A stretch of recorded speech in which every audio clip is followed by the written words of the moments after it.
why do I prefer low gain antennas? Keep it simple, keep it real. That's really what I want to do.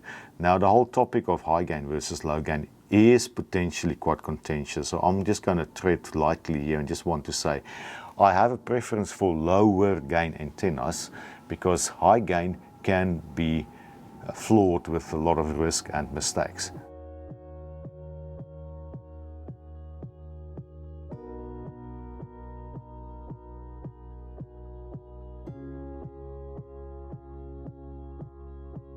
I'm not talking professionals here, so if there's a professional watching this video, I'm with you. High gain is good, but high gain is good if you have the right antenna and you set it up correctly.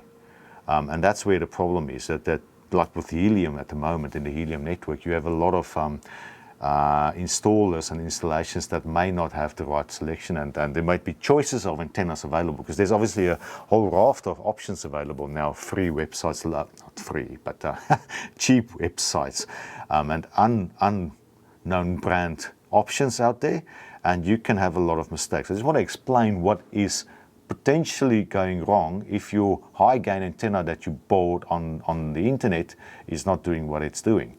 So on the screen, I have a radiation pattern that I obtained from a Chinese manufacturer when I was just exploring stuff and wanted to know what's going on the antennas. And without naming the exact company, what involved here, it's just the manufacturer basically.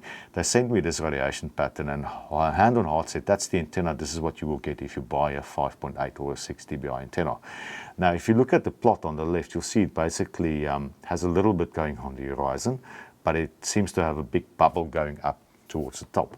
So the plot in the middle and on the right is the 2D plot of the same antenna, and it has numbers there. So you will see that it says maximum 5.6 dBi. So in principle, in antenna world, yeah, that's fine, I guess. You can get away with claiming it's a 5.8 or a 6 dBi gain antenna. It won't really, you won't see that difference because that's only 0.3, 0.4 dB. However, the big issue is, where is the power going? So you buy this antenna under the assumption that your gain is going left and right, so on the horizon. And when you install it on your pole, you assume this is going there. So you look at this and say, it's not overshooting and all those words that you get. However, this antenna is just happily going up into the sky, so about 30 degrees up. So you are basically trying to produce an IoT signal towards the local airplanes passing over. So it's pointless. And then on the horizon, just look at the numbers. On the horizon, if you actually take a close look, it's in the negative dBi range.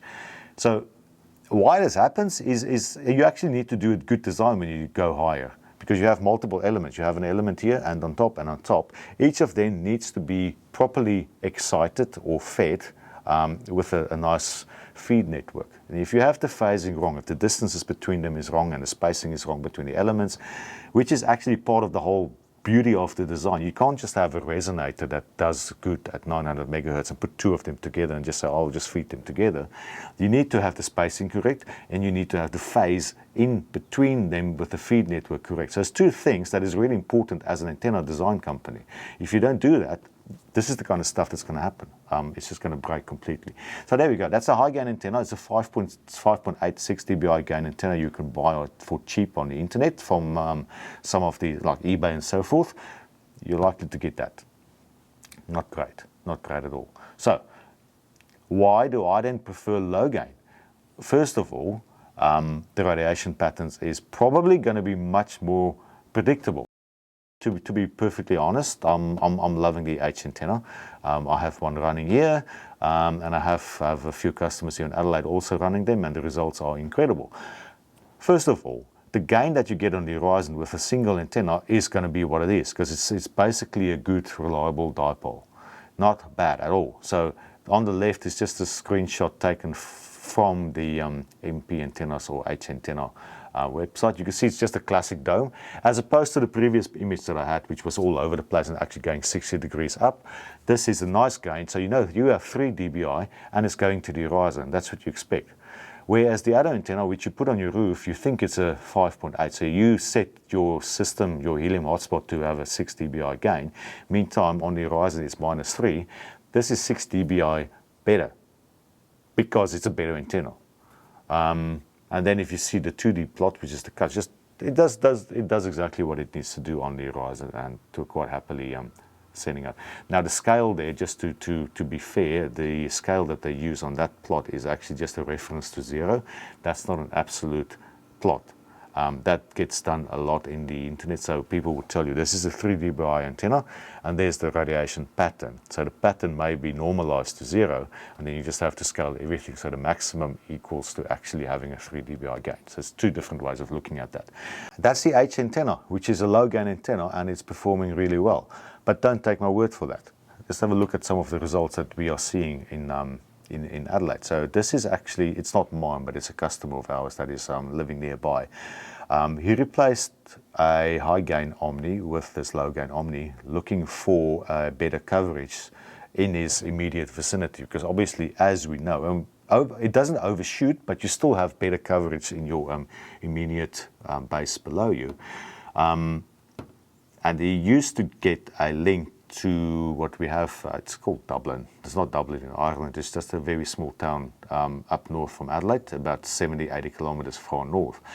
Now the plot that I show on the screen, we still get, the customer and that specific unit still gets a connection to that 80 kilometer link. So we are having a 3 dBi antenna placed at a good position, still having an 80 kilometer link.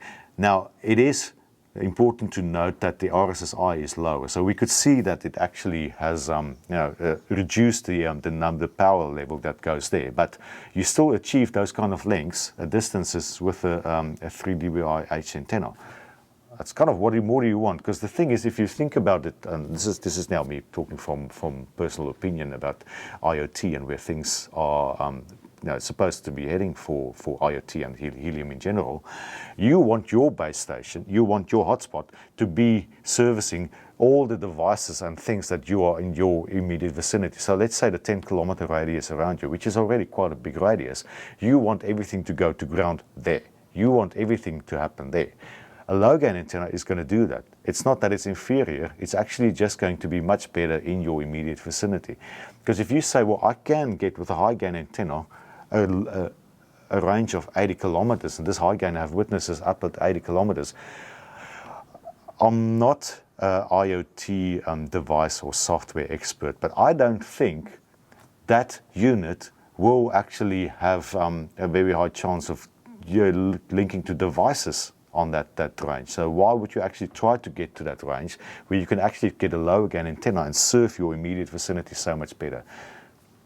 So I think if you think about IoT, low gain is better. The lowest that is still making sense for you, and 3 or 6, those are the two limits. And I personally, for these kind of setups, I don't necessarily think 9 is the way to go.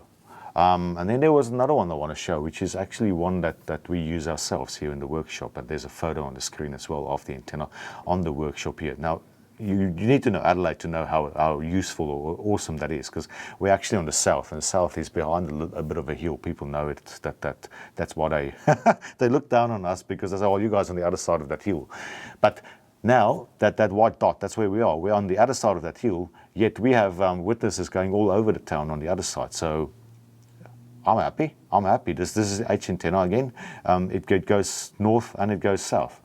So it works like a dream. It covers basically the whole of Adelaide. I wouldn't go higher. There's just no need for that, and there's no need, and it's actually potentially going to cause me more trouble, because that way I might not get the local connections as well as I want to. So I guess just as an opinion piece, why am I so excited about these things? Or why am I so focused on low gain for specifically Helium? I guess first of all, it's just IoT is a very narrowband application. And because it's narrowband, the sensitivity is phenomenal. And you can get really low signal levels and still have good connection. So gain is not the thing that's going to make or break it. It's the IoT stuff is such narrowband that you rather want to have a really good antenna. Where I think, as a whole system design, your radiation pattern, as opposed to that first picture I showed and the second picture, you want the second picture because the pattern is nice, general, clean, works well. Everything is going to just have a nice potential connection. Position of the antenna, and that's that example for the gentleman that has the 8 kilometer link. He's a bit high up a hill. He has a beautiful setup, and the unit that's far away also has a nice high pole. So antenna positioning is more important than getting a high gain antenna. And then polarization. Well, this is the HNTenna is just a good example of how things can be done, because it has what they call multipolarization. So it gives you more ability, that's the word, sorry, ability to connect to devices. And as I mentioned in my previous video, the device can be vertical, horizontal, could be moving, doesn't matter, but the polarization is going to be important in the long run. So be mindful of that, and you can do that much better with low gain antenna. So again, there is another benefit for going low gain. You have more control. I could say more composure, actually. You can do more things with the low gain and don't go all fancy on the high gain. And then this is with any antenna. Impedance matching and efficiency is so important. HNTenna does that well. Now you can do that on a high gain antenna, so that's not the case. That's not the issue at all.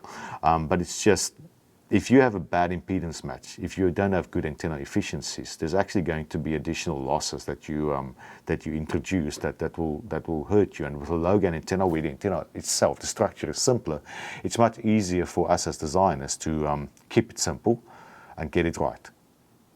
Hey, that's a nice one. Keep it simple, get it right. I'm going to use that going forward. Anyway, thanks for watching. See you on the next video. Bye-bye.